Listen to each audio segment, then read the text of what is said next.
Hello and welcome to a new episode of Building Curry's from Portrush in Minecraft. In today's episode, we're just simply going to be finishing the interior, which is building the teacups, carousel, and then the arcade machines over by the mini dodgems. Now let's get started. Now to begin today's episode, we're going to do the work around the mini dodgems, which is removing the K-rides and installing in new arcade machines.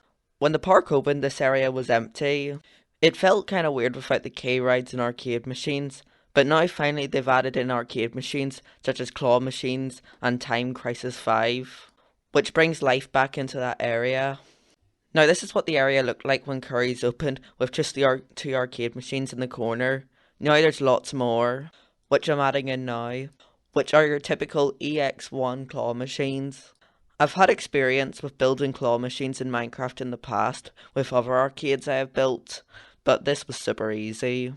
I also used my technique of using a sticky piston, which would then connect on to concrete powder, and then when it lifts up, the concrete powder will drop, just like in a real life claw machine. The concrete powder represents the prize.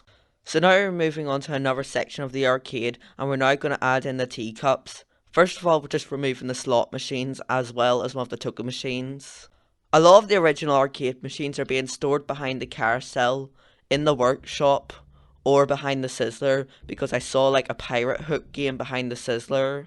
Also, fun fact, a lot of the new arcade machines are actually from the Jet Center in Coleraine. This is evident because some of the machines have Jet Center logos on them.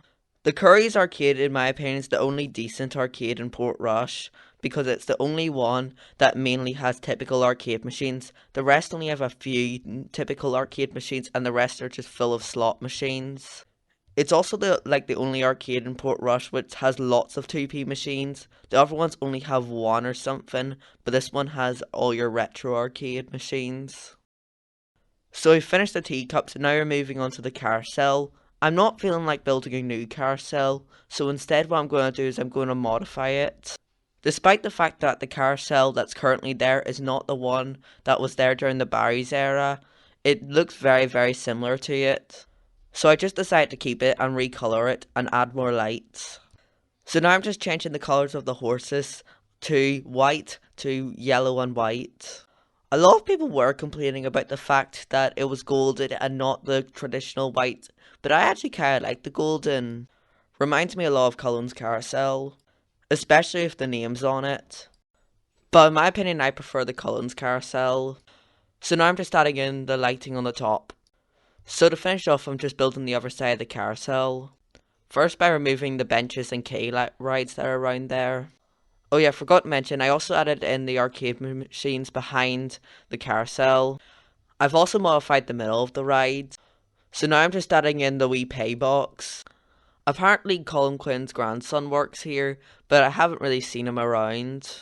He probably operates the carousel sometimes. Now this carousel is owned by Gareth Goss, same with the Helter Skelter out the front. Oh yeah, also last night when I was down at Curry's, I actually saw Owen Curry and I was actually going to go up and speak to him, but by the time I did go up, he was gone. Now that concludes today's episode of Building Curry's from Portrush in Minecraft. In the next episode, we're going to be working out the back and doing some work around there. Thank you for watching, and goodbye.